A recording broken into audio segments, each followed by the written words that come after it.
Dakbayan sa Oroqueta, Misamis Occidental, mayong adlaw. Welcome sa ato ang programa karon, ang Hisgot Kalambuan, Oroqueta Kita, HKOK. Ato ang bibisitahan mismo ang buhatan sa Oroqueta City Water District.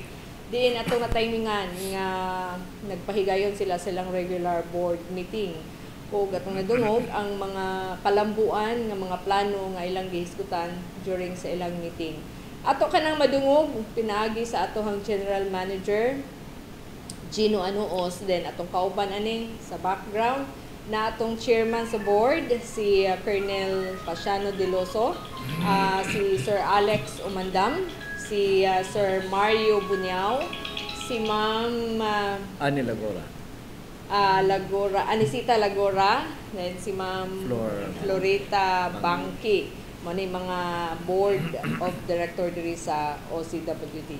So, before na to madungog ang mga paglakbit sa mga development plan nga na mitingan sa ilahang board of directors, ato nang tagahigayon si General Manager Gino Anos para usab makatimbaya sa katawhan sa Dakbayan sa Oroqueta ug sa atohang mga membro konsumante. Good day. Well, okay. Thank you very much, Joe. No? Salamat kayo sa inyong pagbisita. Dinhigod sa buhatan sa OCWD niya. Timing lagi sa mong ingon. Yes. Nga mapagipagkahuman sa regular board meeting no, sa tuang mga board of directors sa ilahang second regular board meeting. Well, sa imo nang giingon, niya sa tuang kauban na to karon, no? Niya sa kong papad ang tuang chairman of the board, ang ato ang retired General Pasiano Deloso, ang chairman, ang vice chairman, si Vice Chairman Alex Umandam, niya po na itong secretary, ang atong gwapang board, no? Si Secretary Ani Lagora, o ang ato ang treasurer nga si board floor Bangki, ang atong social managers nga mao si board Mario Bunyao. Okay, pag-o kayo yes. na-meet na to si Sir Mario, Kapitan Mario. Siya mo ay pinakaulahig yun nga ning nasulod no, sa board. Hulip no, sa tuwa pong kanhi chairman, yes. Before po the chairman pass, no? Si late Director Al Blanco. Yes. Natay gustong ipaabot, excited ang mga katauhan din sa Dakbayan sa Oroqueta, sir, kay sa mangguni ka importanteng panginahanglanon sa atohang kadabalay ang tubig. So og mingon ka og plano nga kalambuan para sa atong serbisyo naisgutan ninyo karon, pwede na nato siguro ma-share para usab sila ma-update kung unsay mga plano para sa pagpatunhay sa atong maayong serbisyo sa atong OCWD. Well, inani ni kalabot sa plano, no? Well, kining plano naamang gid permanent yung plano, yes. But as to the implementation of the plan, dili gid nato na ka dali, no, ang ato ang pagpatuman tungod kay nag-agad pud ta sa ato ang kining budget, no? Okay. But mo lagi na ang ato gyud nga gustong ma-maintain, no? Kining efficiente gyud ang ato ang serbisyo sa tubig tungod kay naa nato sa itong mission and vision, kining sustainable and affordable and reliable water. Unya gawas pa na safe pagyud ang ato ang tubig. So mao man gid na ang mission and vision sa OCWD nga makahatod gid ta og kini ang tubig nga kasaligan, no, unya way hunong nga serbisyo para sa tuang makonsumante dinhi sa Dakbayan tungod kay ang tubig kumo naman kay na, no, water is life. So dili basta-basta ang ahensya nga niata, no, ang diin ang pinaka basic gyud nga commodity sa tao mao na ato ang gi-deliver kada adlaw. So mao nang plano plus ang ato bisan sa kalimitado sa tuang panulunan, but we are trying our best, no, uban usab sa tuang mga board of directors nga matuman gyud bisag sa hinahinay kinato ang mga plano. Unsa may mga kabaguhan karon, sir, nga gusto ninyong ipa-implement? Well, ni ay mga resolutions nga napanday, no, sa tuang mga magtikon nga mga board of directors base po sa recommendation sa management. Sama pananglit kining resolution number 70 series of 2024 kini dunay kalabutan, no, sa pagpiho og kining monthly na to nga water meter replacement fee na in the amount of 25 pesos. Actually, ang ubang mga water district dugay na sugod sa pagkahimugso silang water district ni ananing charge or fee no nga water meter replacement fee. Pasabot sir, magbayad sila sa ilahang meter nga ipuli or unsay plano? Yes, sa kini effective sa Hulyo, no, sa July. Actually napanday ning resolution sa board niadto pang Mayo 27. Tungod lagi kay base sa direktiba ug instructions sa ato ang board nga kinahanglan gyud na agyoy massive information dissemination. Nga aron gyud nga ang ato ang mga konsumante kay we are catering 10,000 ka mga customers, no? Yes. So kana aron gyud masiguro nato nga ma-inform as much as possible tanang mga konsumante mao nang base sa instruction or sa kini nga direktiba sa board nga kinahanglan adto na sa bulan sa Hulyo atong implement ni. So karon we are in the stage of kining information dissemination. Kabahin ni ining maong resolution number 40 series of 2024 nga magkuan gyud nag-set kita og 25 pesos per month isip water meter replacement fee. So kini sugod sa Hulyo karong tuiga next month, no, mo appear na sa tuang monthly bill kining 25 pesos on the top sa tuang regular nga monthly billing, no? So maad. Yes, maad na to ni, no? So ibutang gid diha water meter replacement fee nga 25 pesos. So kung ang residential or domestic ang iyahang bayron nun 220 mo may minimum, no, og dili siya mula pa sa minimum, so 220 na ay plus 25 pesos, mahimo na siyang 245 pesos. Okay. Sir, Well, ang kahisgutan kaganiha is ang karon pa na ninyo giad kay para sa replacement. Unsay nahitabo previously sa mga water meter sa ato ang mga konsumante nga sila ba'y ga-purchase adto or delivery ba to ninyo? Unsay nahitabo? Well, inani ni Jo, ni atay installation fee, no? Ang atong installation fee bago lang ganitang nag-adjust kay from 1,750 gi-adjustan to na increasean na himong 2,500 tungod sad ni sa kining mga palitunon, no? Nagtaas nagsaka ang inflation rate, mura mag 4% ang average kada tuig unya kining 1,750 sugod pa ni sa una. So mao nang gi-revisit sa board, well unya naprobahan nga i-increase nga 2,500. So sa 2,500 pesos, yes, appeal na ang metro, no? But kining metro, kining 25 pesos nga water meter replacement fee, so meaning ilisan ang metro. Oh. So nganong karon ato ning gi-impose na kining 25 pesos parang installment, no? Para bang nagli-away ka, nag-deposit ka daan. So nag-advance payment ka. So pag-abot sa 5 years kay ang ato ini every 5 years mag-change na agi letter of instruction na sa luwa nga every 5 years kinahanglan na agyoy inventory sa atong mga metro aron gyud masuta ang accuracy if there is a need to replace, i-replace gyud. Unya ang average lifespan po sa atong mga metro naa sa 5 years. Same with other water districts. So every 5 years kinahanglan gid siya iilisan. Yes, ang Davao City pananglitan, no, ang Davao City Water District kada 5 ka tuig mag-ilis gyud metro ang every konsumante. Nya ang 25 pesos every month nga inyong giad sa atohang bill sa atong mga konsumante, GM mo sibo ba siya after 5 years mo sibo ba siya sa amount sa inyong water meter nga iilis? Definitely dili gyud. Okay. Well, gani do na may sa recommendations management nga supposed to be more than, no? Ang ato agid untang gi-recommend nga amount kay sa mapananglit sa Baguio City Water District nga ang ilahang water meter replacement fee naa sa 58 pesos. Ang Zamboanga 48 pesos. Ang ubang water district Davao na as mga 40 pesos per month. Pero ang ato tungod kay considerate po itong mga board, no? Nga ilaha pong i-consider ang economic capability, no, sa tuwa makonsumante. So mao nandito lang sila sa ubos-ubos, no? Nga 25 pesos. So dili gyud siya makakompensate sa whole amount.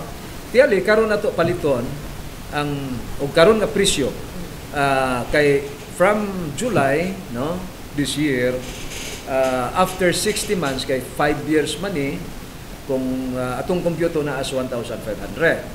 Pero ang 5 years from now, Di na na mao. murag dili na tili kuan. Okay, ang metro karon as mga 1,500. So possibly og ang inflation rate atong basihan o consistent lang ang average, so na as mga 1,008 to 2,000 pesos. Okay. So ang OCWD na sad may magpapal Yes, sa- mo counterpart. Mo So counterpart. dili na ang say manggod ang mga tawo sa labi pag ingon nga additional sa ilang bill mo react yun na siya ilabi na nga wala tay saktong information dissemination. Good thing nga naata karon para usab ma-advance sila og ingon nga pag-abot sa panahon nga mag-add na mo sa inyong amount, kabalo na sila idea para asa to nga amount dili na sila mo react kay bawya ka. Yes, yes. Bisan pag 10 pesos pa na imong i-add din ha, paggangan nga na additional, mang react din na. So, at least nadungog din lang. So, pa may lain nga mga Well, plano. og intag mang-react, kaya kadtong mga konsumante nga wa gid nila ba ma-appreciate og unsa no ka-importante ang tubig sa atuang balay-balay. Actually, ang tubig libre, no? That is guaranteed by the Constitution. Base sa international humanitarian law, master magayton chairman ani. Guaranteed gid na siya. Aha nga mga balaod sa tawhanong katungod, it is guaranteed by law nga ang access to water basic gida nga human rights, di ba? Libre ka na. Pero ang ato ang gi-charge nila is ang service pag-deliver sa tubig from the source ngadto sa ato ang tagsa-tagsa kabalay. Dili man mo abot ng ang usa ka cubic panalitan, cubic meter, that is equivalent to 5 kabaril, no? Usa ka libo ka litrong tubig, 50 ka galon nga inana kadakua, no? Unya ug bisag kinsa siguro suhulan pag sag-ob og 50 ka galon gikan dito bunga panalitan or gikan dito sa may Villa Flor. O padulong diha sa imuhang gripo, imong kusina. So unya 22 pesos lang per cubic. So diha nato ba ma-appreciate kung unsa di ay ka gikinahanglan nato, no, nga mo hatag pud ta sa serbisyo, no, mo mubayad pud ta sa serbisyo nga gi-provide sa ahensya nga gitahasan kalabot nila ang OCWD. So unya kanang metro actually tiyali og bugat ra para sa tumakigsunan, but unsa ka essential kining water meter. No, kay ngano gyud nga mag-ilis kitag metro every 5 years aron ma-maintain nato ang accuracy sa registration sa tubig ganing agi, no, sa to ang mga metro. Kay basin tiyali nga nasobrahan na baka hinuog tuyok o supposed to be ang nakonsumo sa konsumante wa kabot og 10 cubic, no, within sa minimum raunta unya tungod kay ni Dili haros na, maayo. no. So mao na nga para fair, no, both sa agency o sa konsumante aron way maalkansi kinahanglan nga ang metro atong ilisan. So mao nang every 5 years ilisan nga ato ang mga water Kay meters. mo to iyahang lifespan. So, Yes. Yes. Although di pa man gid siguro gyud nitag maguba kay gani ang atong mga metro karon for the information, Ma'am Jo, no. Naapay mga metro diha nga gikan pa ni sa MOWD, unya na di annex ta 2009. So inana naka obsolete na, dili na gyud siya sigurado nga na ay ang accuracy siyang reading, no. So mao na ang atong ilisan. Kinus-aman mo sugod mag-ilis. Kay balo ko karon bisan pag karon nato kuan na nagidaghan nga Yes. mga meter nga mga kinahanglan na siya i-replacean. Kinus-aman sugod ninyo mag-replace. Yeah, actually kung subject for replacement supposed to be kung 5 years lang, no, ato ang basihan. So mag-ihap tag 5 years paatras 2019. As of 2019 ang ato ang konsumante ana na as mga 7,000. Okay. No, so kana 7,000 that is subject for replacement, no. So wala mo himuon nga advance sa mga inani mahitabo, yes, advance. Tungod kay by next year, naman ang mga board, no? I hope ma-consider nila kay mo ni gidiscuss karon sa Mancom nga by next year sa budget preparation nato, so possibly mag-allocate ang agency, no? Ang teli na as mga 2,500 nga mga metro nga maunay ato ang i-allocate for replacement. Gawas lang sa to ang regular gyud nga allocations metro kay nag-average man ta og 600 ka mga metro or new installations kada tuig. So mo na I hope nga ma-consider po sa board, although di pa kita maka-generate og revenue intended for that, no, kay tiyali og ang 25 pesos kada bulan from July to December, so na ay 6 months, so sa 25 pesos times 10, 250. O niya, times 6, so 1.5 million. Sure siya, but ang agency na maoy mo abono sa. No, para gyud mailisan ang first 2,500 nga metro for the next year. Pasalamat ang atong mga konsumante kay naa Yes. yoy atawhanon nga pagbati ang atong mga board, no? Kay wala man gyud totally ang amount gyud deduct. So 25 pesos is sayon ra po kay na nila siguro. Yes, I hope. Yes. So mura ka na 25 bisag estudyante murag di na gani mo sokol og 25 pesos ang balon kada adlaw. Gamay ra gid kay na para karon. Well, aside from that, ako na lang gining lubos-lubusan, no?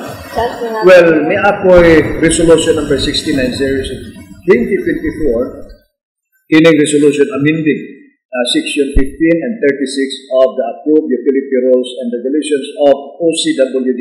Kung sa mani, kini adunay kalabutan sa disconnection and reconnection policy.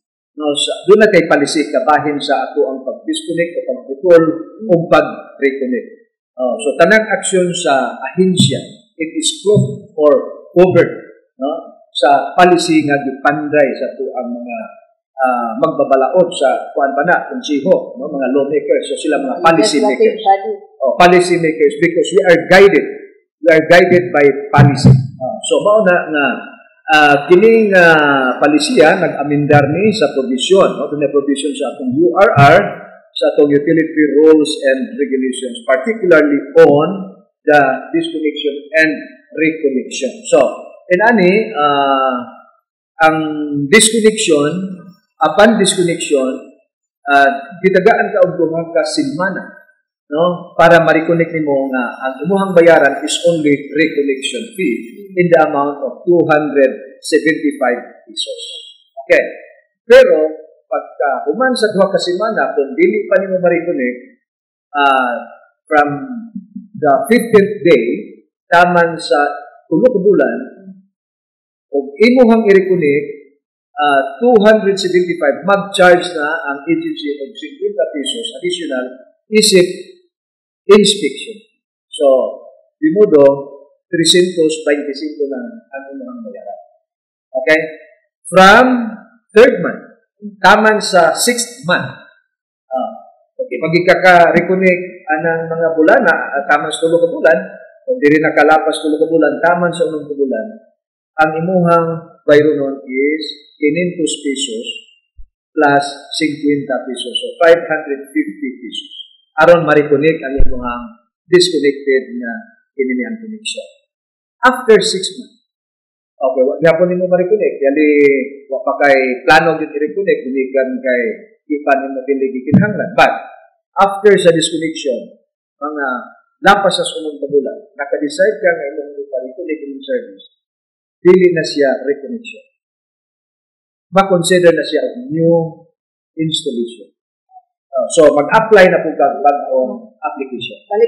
Balik sa ono. So, mabayad na po ka o 2,500 as installation. After? Yes, after. So, magyapon actually, kini manggong mga water district, same with LGU, naka-experience on LGU. At least, ito ang chairman, lahi po niyang experience, iyahang pagka at dugay na po no sa serbisyo publiko no sa PNP. So naa man gini mga benchmarking no. So naikapiing ba?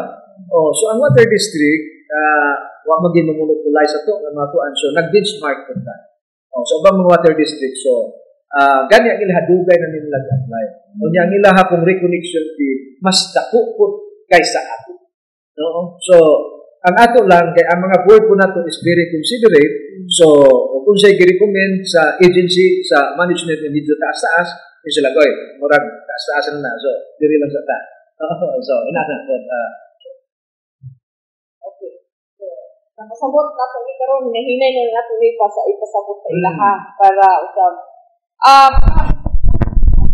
mangusto kung maoro na ako ang reference pagsalig nakita ang mga tao o dito at alam natin yung pero na mangusto mapugo sila o magka-reconnect kay maglikay sad sila nga mas mataas new installation no new installation so siguro sa sunod pa nga mga higayon ato kaning dungagan ato kaning mas atong ipasabot sa katawhan kay mas kanang yun na to og information dissemination para mas makasabot din sila sa mauna na kay sa mga ang mga tao kulang ang pagkasabot. Yes. Ato ang mga reaction Clearly, clearly, may mga consumer di, murag mo, tulos man ni mga additional charges. But, ang mga board sa tinuod lang, they are very sensitive to kanak ba ang panginahangan sa tinuod. No, so, dako kaayo ni o kanak bang impact sa management kung saan yun nato quality of service. No? Labi na ang efficiency, timeliness, o timing po yung ato ang chairman, retired Brigadier General sa PNP. So, although dili man good, yet qualified na ang agency ma-apply din police na style, but as to kuan ka na bang snappy, kung sa kuan ba na, sa termino ko na sa PNP, but ang ato din nila, doon ay mga palisiya na to kanak bang aron good mas timely pa ang atong pag-responde sa to ang mga customers labi na sa mga complaints sa mga leakage na so naay policy na ipanday sa work no na karon implement na sa management sa OCWD kining paghimong 24/7 sa to ang operations before tama naman kita sa lasing po. No? Gawas lang sa mga pumping stations na nag-operate sa 24/7 but kalabot sa kining ato ang mga maintenance sa field no? Kanang pag-maintain sa itong matulo baka tinder doon ng mga leakage sugod itong Enero na 24/7 na ang OCWD kana pusuan sa DOD resolution so nag-deploy kita team 24/7 Onang usahay, matingala ang mga taga-barangay nga na ay nag-suri-suri kada gabi pagpangitag leaking, no? O ugunay reklamo, maatindihan kayo. Maatindihan kayo tungod kay di na magpaabot pagka following day pa, bukikan kay ni adi gi-deploy no? Ang management na team 24/7 aron lang yun maatindihan ka na ang ato ang reklamo sa kanyang enforcement before suwan sa board resolution. Kanya gawas pa na dyan, no? Ang board po, nagpanday po sila o palisiya, kalabot na inyong reward system. Reward system. So, yes, o kanang na mga leaking. So, pinani ni, o doon ay mga leaking, no? Na nakita ninyo makiksunan. Diha sa inyong tugkaran, diha malabyan ninyo, gikan mo sa merkado o asa ba mo, na naagian ninyo nga na ay nagbasa diha sa karsada.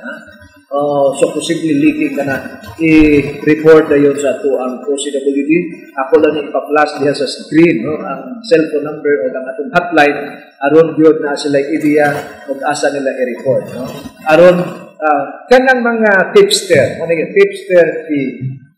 so katong mga tipster kinsa unang naka-report pag-validate sa opisina kung indeed kuan gyud kanana ang leaking so kuan na to ang ilang identification layan na sila reward in the amount or equivalent of 100 pesos kana kung konsumante sila sa OCWD in a form of rebate sa ilahang so 100 pesos. Gawas niya another tipster fee no, para sa mga makatip. Galabot sa naikawat niya sa tubig. Kung silingan na tingala ka na nagsigil ng pusagak ang ilahang gripo niya wala man siya connection sa OCWD.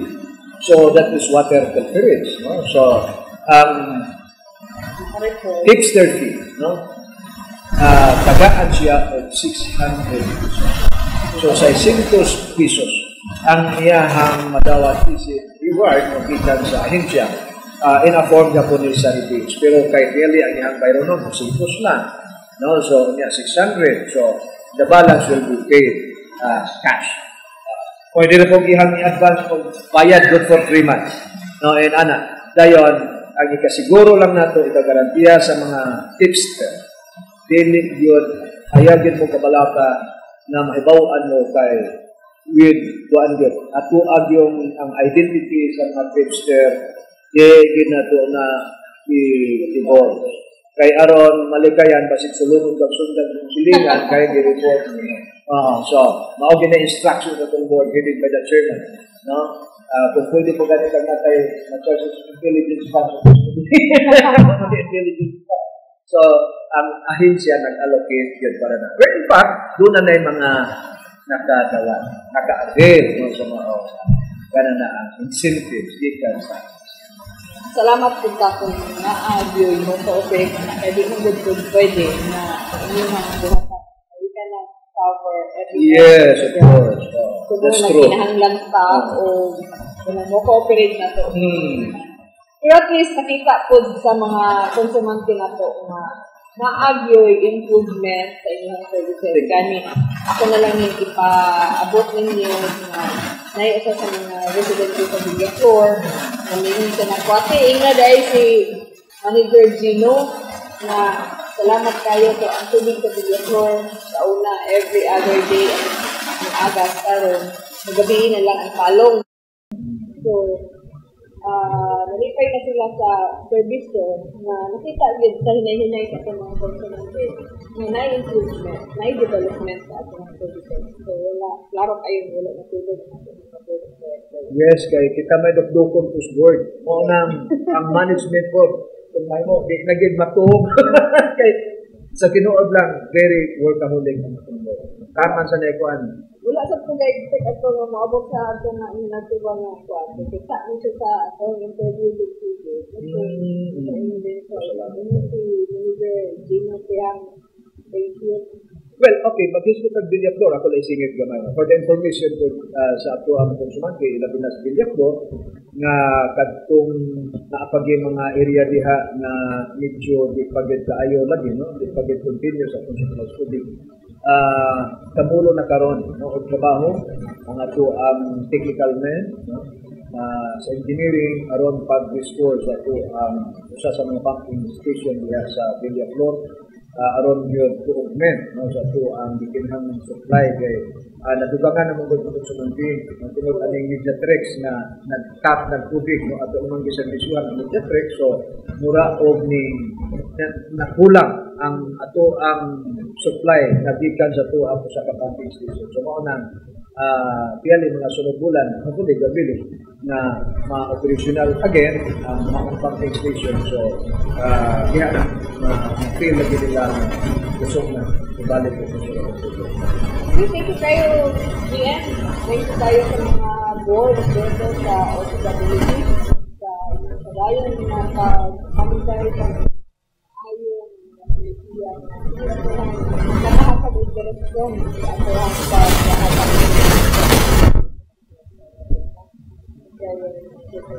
ang panahon na maghahatan ka para additional update yung sa mga metabo sa ating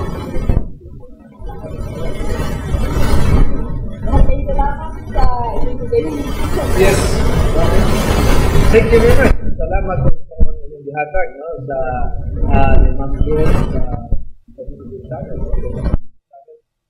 so take it na to no na sa mga platform to disseminate the information na kinahanglan